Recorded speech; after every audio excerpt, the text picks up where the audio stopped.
do you make your model airport board look incredible? In today's video, I'm going to show you how I went from this to this. This is the new section of Roller Dome's Delta terminal that I have now completed. And in today's video, I'm going to show you how I made it and put it together.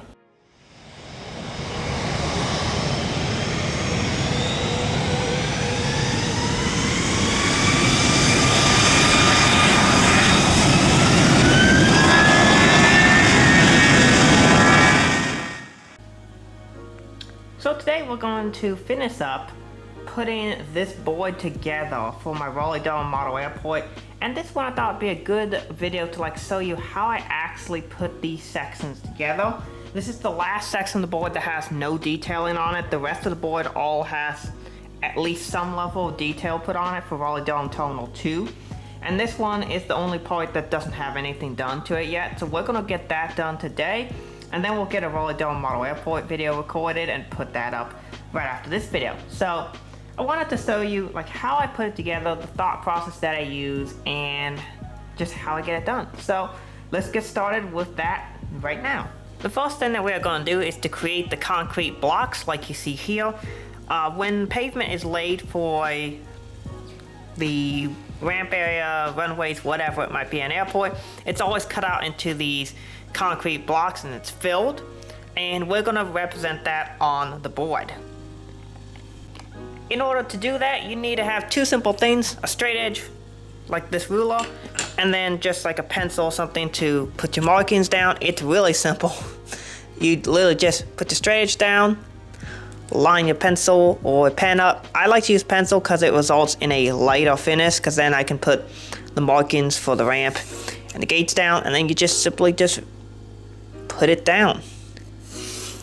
It's pretty simple. You just do this a bunch of times and then you're good to go.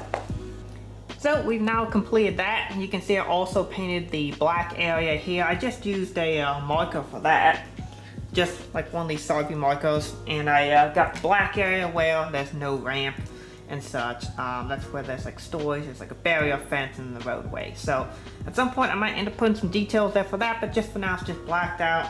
And we got the ramp area completed here. And next up is an interesting part: placing the aircraft to ensure the gate markings are correct. So when you're determining where you want to place your aircraft, you really do want to use some reference material. So something like what I have here, just using Google Earth to be able to determine where these aircraft are parking at, and also my own experience from flying through Roller Dome Airport. So there are several gates here. We got Delta 6 over here, got Delta 8, Delta 10, Delta 12, Delta 14, and then Delta 18 is right over here. So these, and then there's also a large GSC parking area right over here. So I spaced them out and placed them where I want them to be, and then lined them up on Google Earth to kind of get them how I want to be. So that allows me to place the lines more accurately, so that I can get them exactly where they need to be. As you might have seen in previous videos, I use these markers here to do the markings for the gates. The yellow one, of course, for the lead-in line, and of course the red one for the aircraft safety zone. And then I just use a black pen, like this one, nice thin black pen, to do the outer markings for the lead-in lines. And that's that. It's pretty simple to do, and once you have it set up, you're good to go. So let's go ahead and get those lines done, and then I'll show you what those also look like. Also, you want to use a straight edge for that too, just to get them done properly.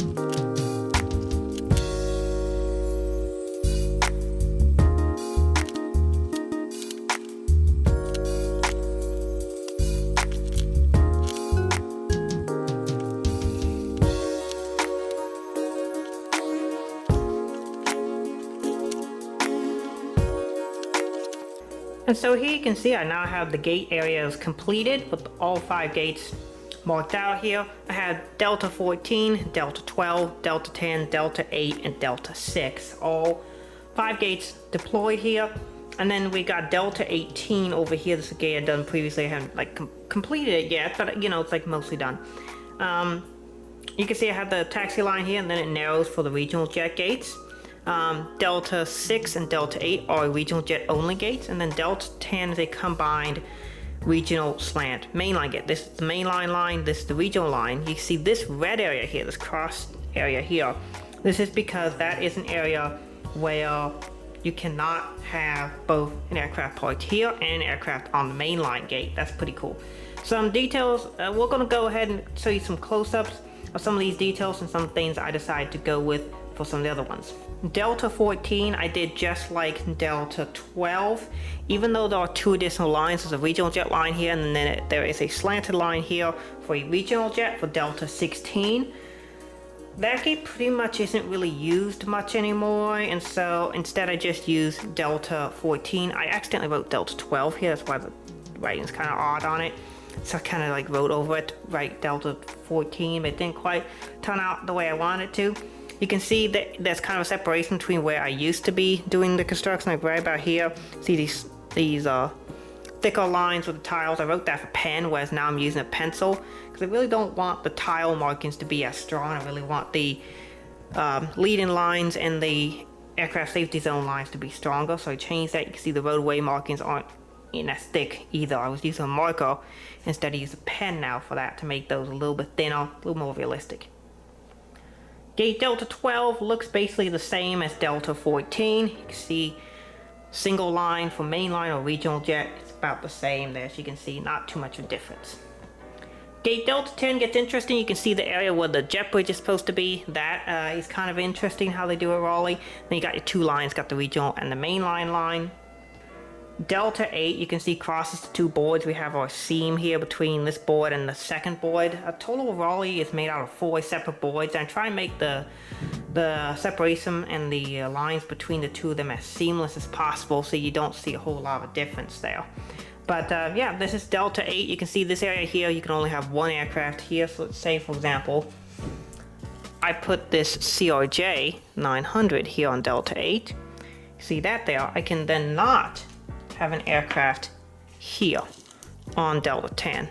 You can see there'd be too much of closeness between those 2 aircraft. You could have contact happen, which would result in an issue. So instead, you can have a regional jet though on the Delta 10 regional jet line, and that's fine. But you can't have a main line on Delta 10 and a regional jet on Delta 8. So you have to have one or the other. So that's the little nuance there with that one. But it's kind of interesting how they mark it at Raleigh with that red marking there, the red "do not park a plane here" line. And then the final area we have is Delta 6. This is also a regional jet gate. And then you can see the roadway snakes around there. And then there's parking for GSC over here to the right. On the main taxiway, you can see this is the taxiway here. And you can see it says Delta 6, Delta 8 here, Delta 8, Delta 6. There's a double line here to indicate this is out of the bounds area. Basically, this is where there's a roadway here and then the perimeter fence. This is a line to indicate the end of where mainline aircraft can go, and then it has the aircraft types that can go beyond it.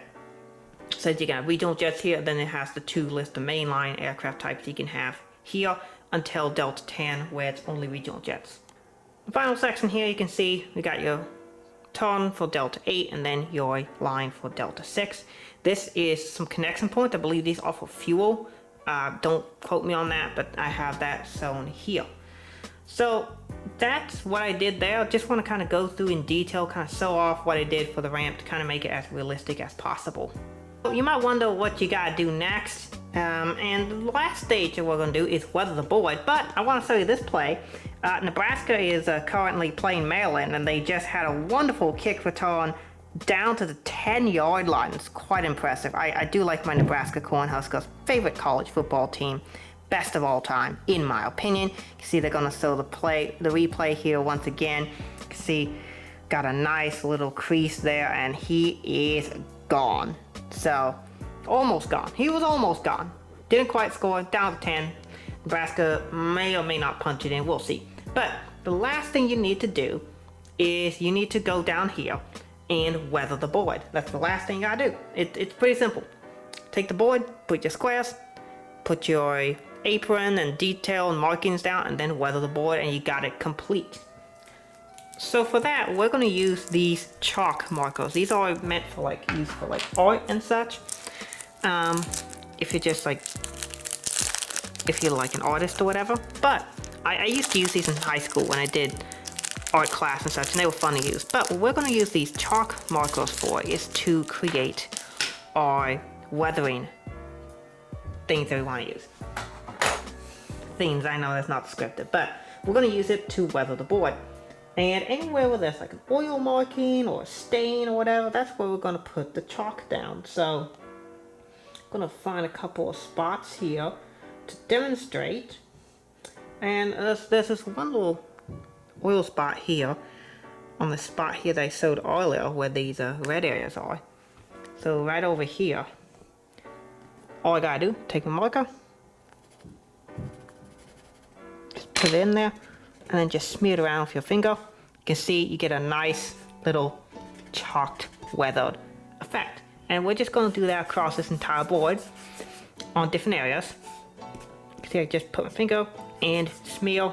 Makes for a nice little weathered effect. We're going to do that, do it as realistically as possible, and then I'm going to show you the results. So just as like with Terminal 1, this board is not going to be as dirty as some of my other portions of Raleigh though. The reason why is pretty simple. This was recently repaved, and so it's not going to be quite as filthy or as dirty as some of the other sections of the airport will be. And the other side of Terminal D are a little bit more worn because that pavement's a few years older. This pavement was recently replaced, and so you're not going to see quite as many weathering marks, but there are still going to be some, and you can see them right here. And then we're going to be able to put the airplanes and the jet bridges and the GSC and the terminals out.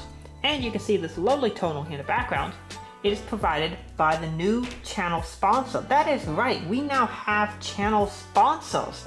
And in these videos, I want to tell you about them. And they've been very generous to me to be able to allow me to be able to create these videos for y'all. So we're now going to talk about them just real quick. Thank you for your time here. Are you looking to build your own custom model airport or increase the detail level of your existing model airport? I would like to introduce you to two wonderful channel partners that we now have, Tarmac Designs and Tiny Tug Designs. Tarmac Designs specializes in building custom model airport buildings. They are most well known for their ATC towers, of which they do them for almost every major airport in the United States and most of them around the world, including some classic towers, and their lineup of custom model airport terminal buildings. These can be custom ordered to meet your specifications, or you can select from a range of model airport buildings that have already been designed and are ready to ship and order. Tiny Tug Designs provides a wonderful plethora of lovely GSC that is very well detailed and to scale accurate in 1/400 scale. Probably the only brand I know that does that. These two brands can be used to build your perfect model airport, whether it is you need an ATC tower or a new terminal, and then spice it up with all the GSC you need. These are my two preferred vendors to build my model airports with, like you have seen with my Raleigh Durham Terminal 1 and Terminal 2 projects. Not only that, both these brands are offering a wonderful discount on your order. Tarmac Designs offers a 5% discount using the code Citrus5, and if you order from their website using this code, I also receive a 5% commission on every order as well. And so you can not only buy your terminal buildings and build that airport you've been dreaming of, but also support a creator on YouTube. Tiny Tug Designs offers a Citrus10 code, and using that, you can receive 10% off your order. I want to thank Tiny Tug Designs and Tarmac Designs for offering these fantastic products that can build your dream airport and helps to support a community member. So if you're looking for the best GSC and the best terminals with incredible levels of detail and accuracy, go check out these two sponsors. They'll be linked down in the description, and use their codes to save some money. Now go make your dream model airport happen. So those are the two exciting new channel sponsors, Tarmac Designs and Tiny Tugs Designs. They are such great partners of the channel, and they make great products. So to finish up the video, I'm going to go ahead and set up the planes that I'm going to do for next Raleigh Durham model airport video, and just show it off to you so you can kind of see what the finished result here looks like. So here you can see the final results And as you can see, it's pretty lovely here with all of these aircraft parked here. We now have 5 additional parking spots. You can see there are belt loaders and bag carts pulled up. We got cones and some pushbacks. We got some lovely stuff here. And we got the Aeromexico E190 there at the bottom of the screen, pushing back from Delta 18. New model. Obviously, you just saw that video that I published last week. And I want to talk about a couple things. I hope y'all are enjoying the now weekly uploads. The once a week uploads. We'll see how long this consistency lasts, but at least for now, I'm trying to do one upload every week. You just saw the Mexico E190 review last week. This is the showing off how to, do some more walk on your board, how to make it look better, and, just how to expand your airport and just how to do it, how to make it look nice. But there's going to be more content to come. I'm trying to do this about once every week. Obviously, probably, once you see this video, you can expect what to see next week. And yeah, I'm happy to be producing videos once again. It's been a while. And yes, I am back to at least somewhat consistent content. I'm going to try and do one upload a week. If not, it'll be once every 2 weeks. So that's my plan for content moving forward. I hope y'all are really enjoying this. I'm enjoying making these. It's just been fun making videos. I've had a little bit of free time popped up that I wasn't expecting. And it's just been nice to experience that. So you can see once you've got the board painted, and I was able to do this in the afternoon while watching 2 football games. I watched the Alabama-Missouri game, and now the Nebraska-Maryland game, and about halfway through that. So it took about 5-6 hours doing this at a nice chill pace. Got 5 gates done here at Raleigh. So I've done a lot of the board now. It's a good way complete with Raleigh. There's still more that has to be done, but I've made great progress. I'm really, really happy with how this board looks now.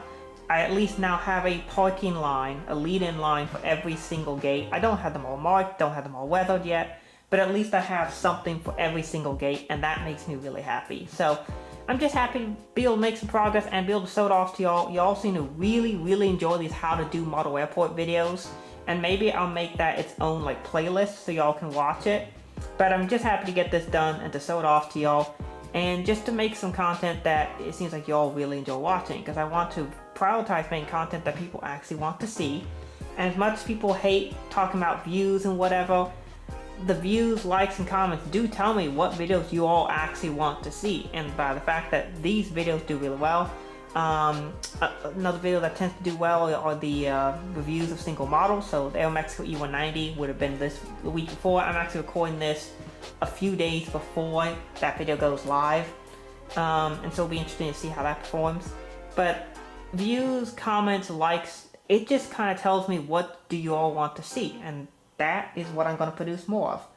And so these tend to do pretty well. Y'all seem to like them, and I'm going to keep making more of them. So I hope y'all enjoy this, and you could get some use out of it. You get something informative and entertaining. And so yeah, glad to be back at making somewhat regular content. Thank y'all so much for 7,700 subscribers, and we'll see where this channel goes from here.